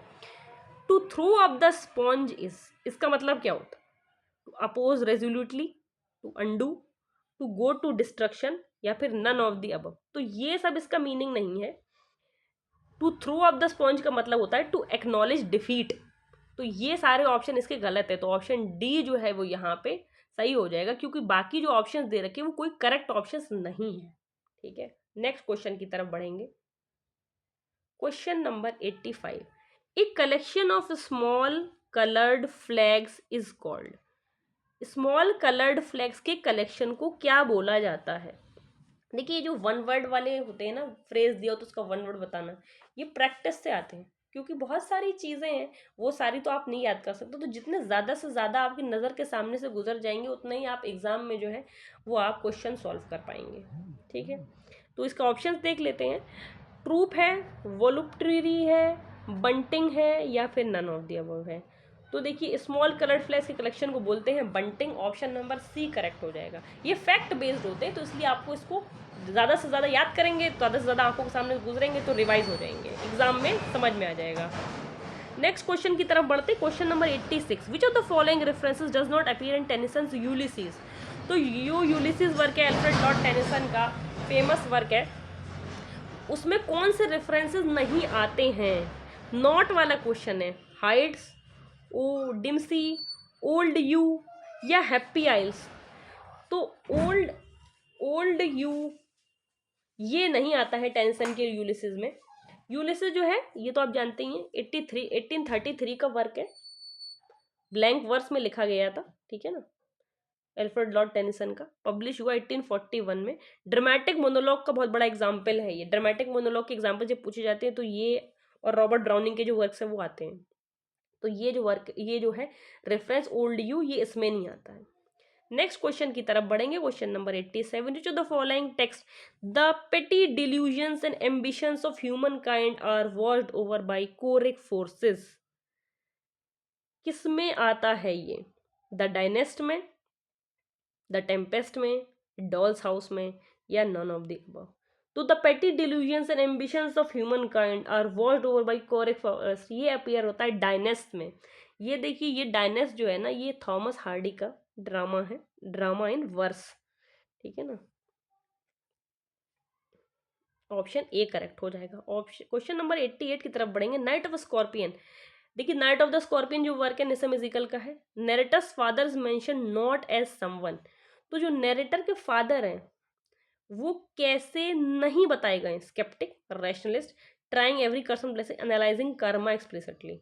तो देखिए जो फादर है ना वो काफ़ी काफ़ी रैशनल बताए गए हैं उसमें। वो जो बाकी लोग होते हैं गांव वाले उनकी तरह नहीं दिखाए गए हैं कि जो इसमें बिलीव करते हो कि अरे ये तो कर्मा है, उसके उसके कर्म ऐसे थे तो इसलिए उसको काट लिया। मतलब ये सब चीज़ें जो अंधविश्वासी चीज़ों में वो बिलीव करने वाले शख्स नहीं हैं, ठीक है। तो पूछा गया है, नॉट ही तो पूछा है, ये थोड़ी पूछा कि कैसे हैं, ये पूछा कैसे नहीं हैं।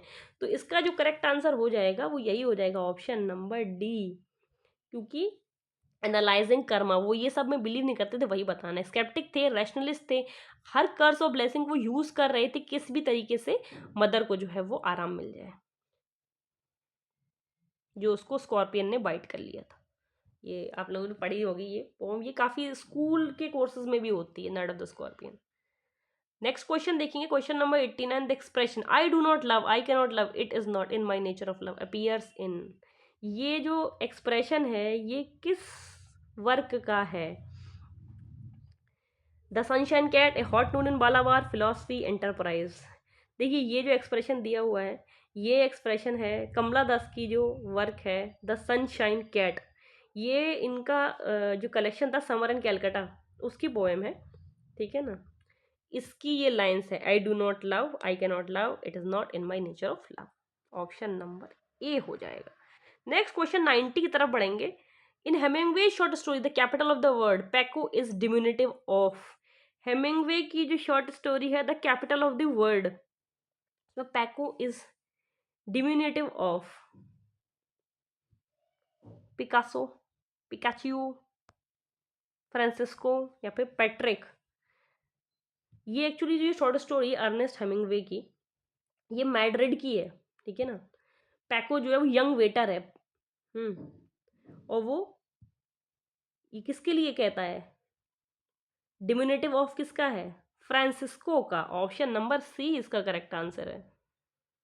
नेक्स्ट क्वेश्चन की तरफ बढ़ेंगे, the meaning of to mince matters. तो टू मीन्स मैटर्स इसका मतलब क्या होता है? To speak indirectly, to speak loudly, to gloss over, none of the above. देखिए इन स्पीक इनडायरेक्टली ये तो होता नहीं है, स्पीक लाउडली ये भी नहीं होता है। इसका करेक्ट आंसर होता है टू ग्लॉस ओवर, यानी कि यूज पोलाइटली, मॉडरेट एक्सप्रेशन से बात करना, कायदे से जिसको बोलते हैं, चिल्ला चिल्ला के नहीं।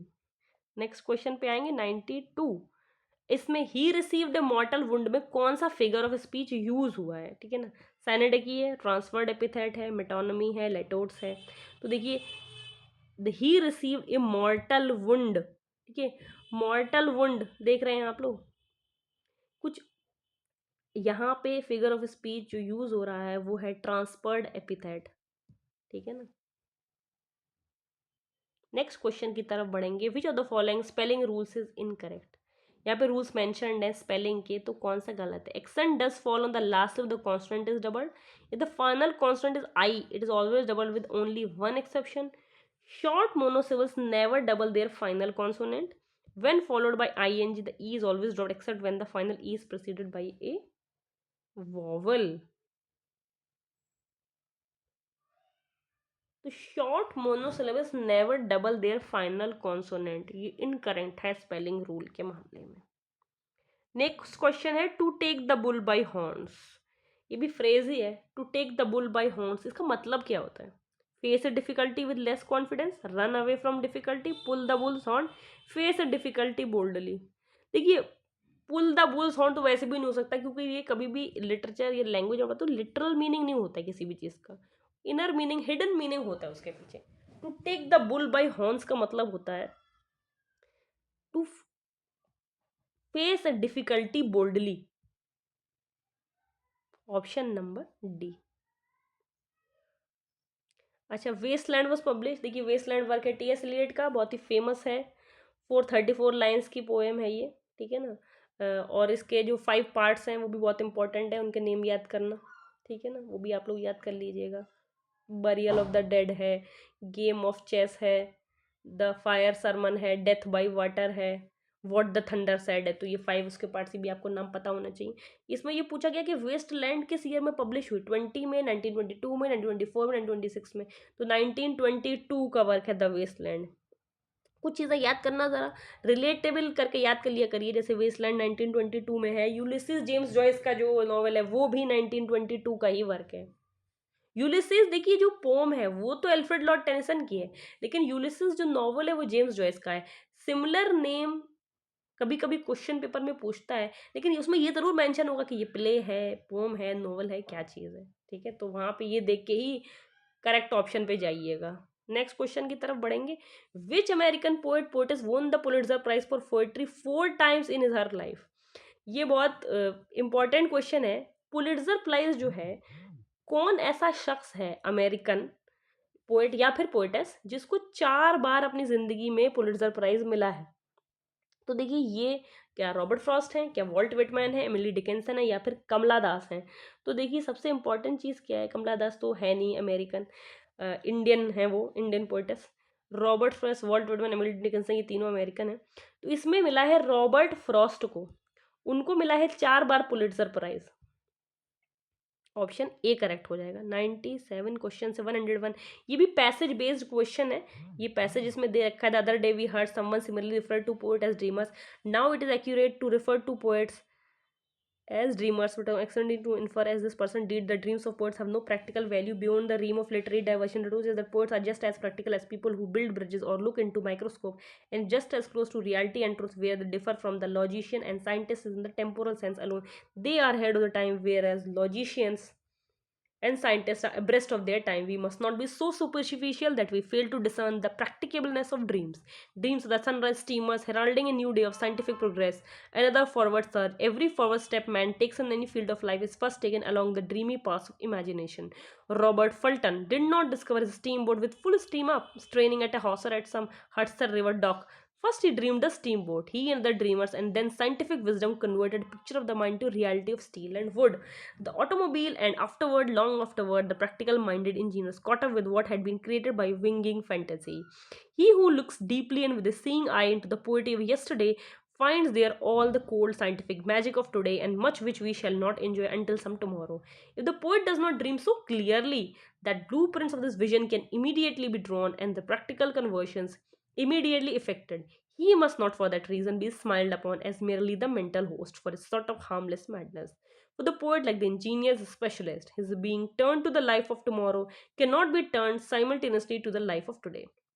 To the scientist, he says, here I give in you a flash of the future. The wise scientist thanks him and takes that flash of the future and makes it over into a fiber of today.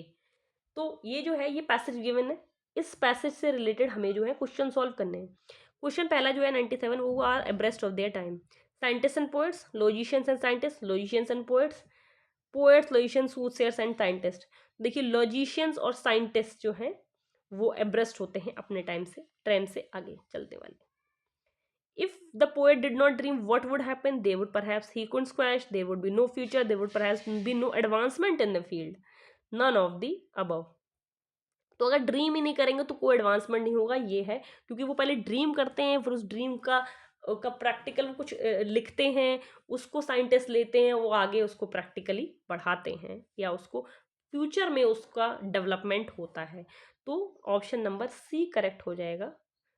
Are the poet dreamers, इसमें ये पूछा गया है। Yes, but up to the level self-esteem. Yes, poets are dreamers. Yes, they build rationality and dream. None of the above. Obviously, yes, poets are dreamers. अभी हम लोगों ने पढ़ा, ड्रीम नहीं करेंगे तो वो ड्रीम कभी रियलिटी नहीं बन पाएगा। तो ड्रीमिंग इज इम्पॉर्टेंट। अब जैसे आप ही लोग एग्जाम दे रहे हैं, ये पीजीटी टीजीटी का पेपर, तो आपने ड्रीम किया है ना कि हम कल को टीचर बन जाएंगे, तभी तो आप उसकी तैयारी कर रहे हैं। अगर आपने कभी सोचा ही नहीं है टीचर बनने की, तो आप एग्जाम ही क्यों दे रहे हैं? आप ऐसे ही थोड़ी ना बस के फॉर्म भर दिया तो हम पेपर देने चले जाएंगे। आपका इरादा है टीचर बनने का, तो आपने उस चीज़ को ड्रीम किया है, अब आप उसके लिए मेहनत कर रहे हैं। आगे आप जो है वो फ्यूचर में टीचर बन जाएंगे, तो वो एक प्रोसेस है। In what way is the poet A specialist? He is a dreamer and the dreams are taken up as agenda. He is a soothsayer of the tricks and these are used by scientists to make over. He gives the scientist a flash of the future which the scientist takes and makes over into fiber of today. He overcomes the melancholy of the scientist.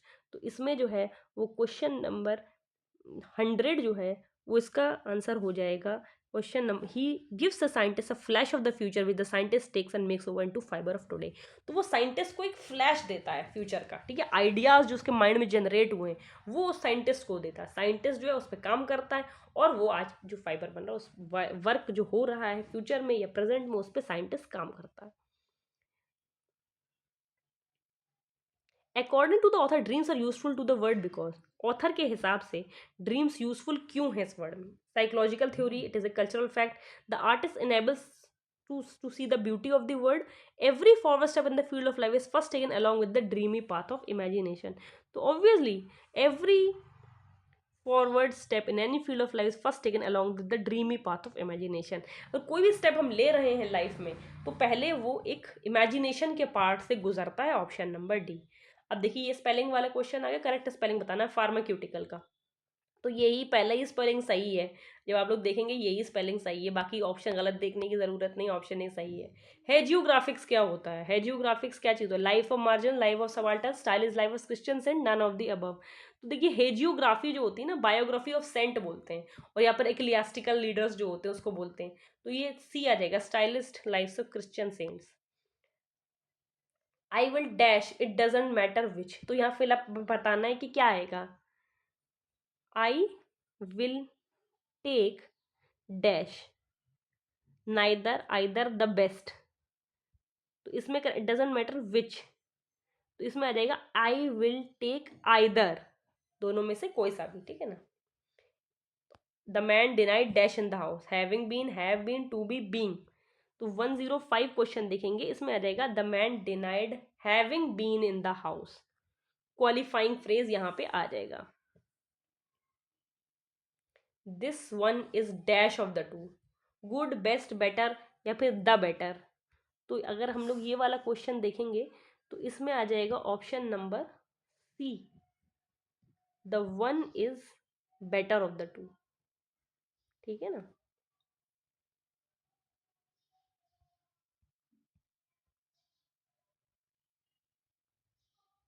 Question number 7 देखेंगे, 107, he got dash home late, to the कौन सा आएगा? तो यहाँ पे preposition use नहीं होगा, he got home late direct हो जाएगा, तो ये ब्लैंक ही गलत है, तो नन ऑफ द अबव हो जाएगा। If you tried again you dash succeed, will, shall, would, can, क्या आएगा यहाँ पे? तो यहाँ पे आएगा if you tried again you would succeed, अगर तुम फिर से कोशिश करोगे तो तुम जीत सकते हो, तुम जीतोगे, you will not you would succeed. तो ऑप्शन नंबर सी ही होगा इसका करेक्ट। नेक्स्ट क्वेश्चन देखेंगे 109, I am looking forward to dash you, see you, seeing you, have seen you, none of the above. 109 question जब हम लोग देखेंगे तो look forward to seeing you, B हो जाएगा इसका answer, looking forward to seeing you. Next question की तरफ बढ़ते हैं 110, इसमें मल्टीपल ऑप्शंस दे रखे हैं। Which one is the incorrect statement for under statement figure of speech.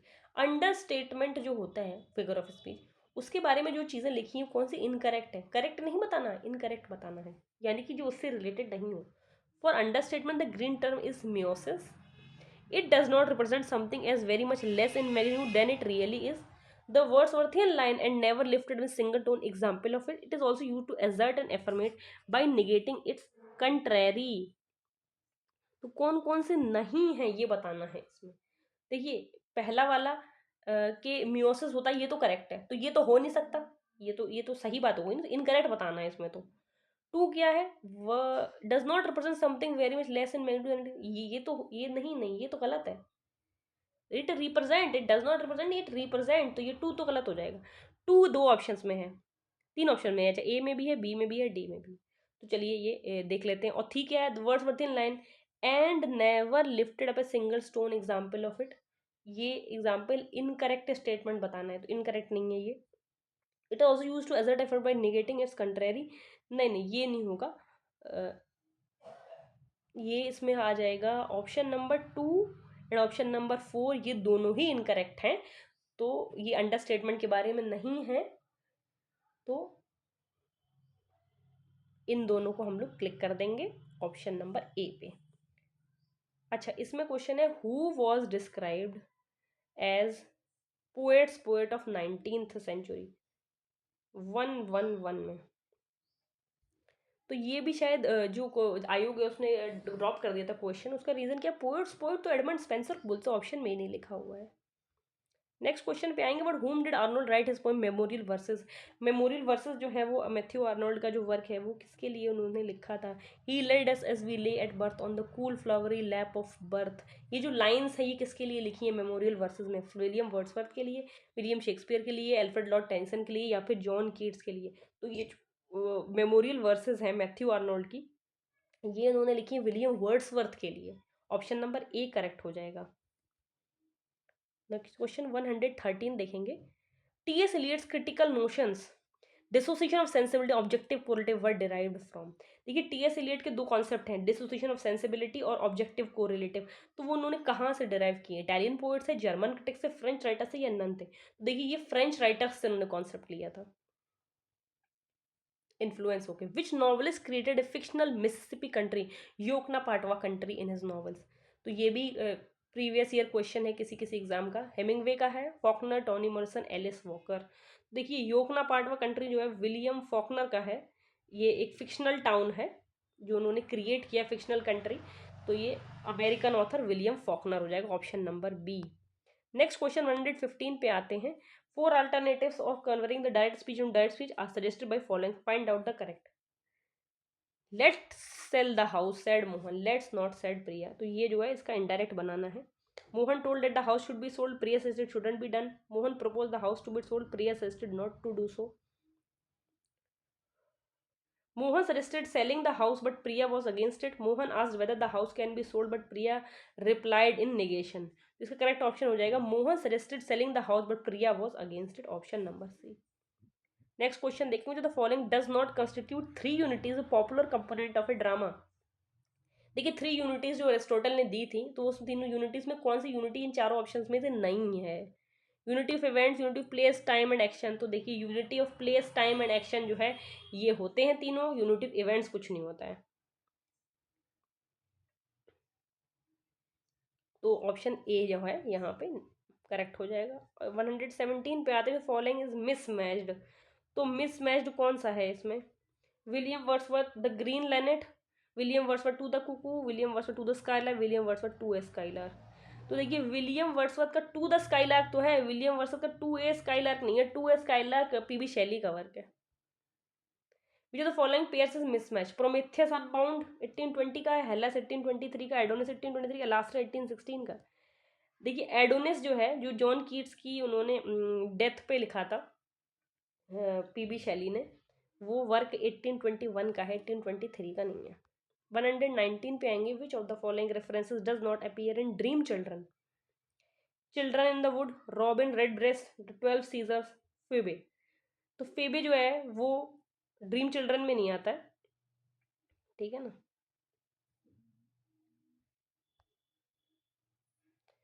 Question number 120 पे आते हैं। The lines I am forced by the 5 senses to fear the 5 senses. ये लाइन्स जो हैं वो किससे ली गई हैं? यूलिसीज से, हिम इन डार्कनेस से, विजिटर से, द लुकिंग ग्लास से। तो ये जो लाइन्स हैं ये हिम इन डार्कनेस जो नेसेमेजिकल का वर्क है उससे ली गई हैं। I am forced by the 5 senses to fear the live senses. Next question की तरफ बढ़ेंगे। गिफ्ट ऑफ आउटराइट, ये पोम किसका है? वॉल्ट विटमैन का, रॉबर्ट फ्रॉस्ट का, विलियम फॉकनर का, नन ऑफ द अबव का? तो ये पेट्रियोटिक पोएम है रॉबर्ट फ्रॉस्ट का। National sentiments, pride of American के ऊपर है gift of outright. Next question देखेंगे। Which who is a burly landlord in barbers trade union? Option है विजय चंद, परमचंद, थानूचंद, सरदार सिंह। तो मुल्क राज आनंद का जो वर्क है द बार्बर्स ट्रेड, उसके लैंडलॉर्ड है विजय चंद, पब्लिश्ड 1944। नेक्स्ट क्वेश्चन की तरफ बढ़ेंगे। 123। विच of the following mismatched few word and meaning? अच्छा, इसका वर्ड का कौन सा मीनिंग जो गलत दे रखा है? होर्ड, enthusiastic, गायोल, present, session, act of giving up, ऐसे टू टेस्ट। तो होर्ड का a large group of people होता है, एंथ्यूसियास्टिक नहीं होता है, तो ये जो है वो मिसमैच हो जाएगा, option A. Question number 124। The reference of faithful shepherd in which of the following poems? Faithful shepherd का रेफरेंस जो है वो किस फॉर्म में आता है? क्रॉसिंग द बार में, डोवर बीच में, रग्बी चैपल में, नन ऑफ द एवर में? तो मैथ्यू आर्नोल्ड का जो वर्क रग्बी चैपल है, इस वर्क में आता है फेथफुल शेपर्ड। ये भी एक एलिजी वर्क है, पैस्टोरल एलिजी है, जो उन्होंने अपने फादर के लिए लिखी थी मैथ्यू आर्नोल्ड ने। नेक्स्ट और लास्ट क्वेश्चन सॉल्व करेंगे। 125th question. Which of the following periodicals was started by Walt Whitman? कौन सा पीरियोडिकल वॉल्ट विटमैन ने स्टार्ट किया था? The long islander, the mirror, the outlook, या फिर नन ऑफ द अबव? तो वॉल्ट विटमैन ने इन द ईयर 1838 ये पीरियोडिकल स्टार्ट किया था, द लॉन्ग आइलैंडर। तो ये हो गए 125 क्वेश्चंस यूपी पीजीटी एग्जाम के 2016 में जो ऑर्गेनाइज हुआ था। I hope you like the video. Please do give it a thumbs up and do share it with your friends and classmates. Do share and like. Please इस channel को subscribe करिएगा। और आप लोग क्या देखना चाहते हैं कमेंट बॉक्स में ज़रूर मेंशन करिएगा। That's all for today. Thank you.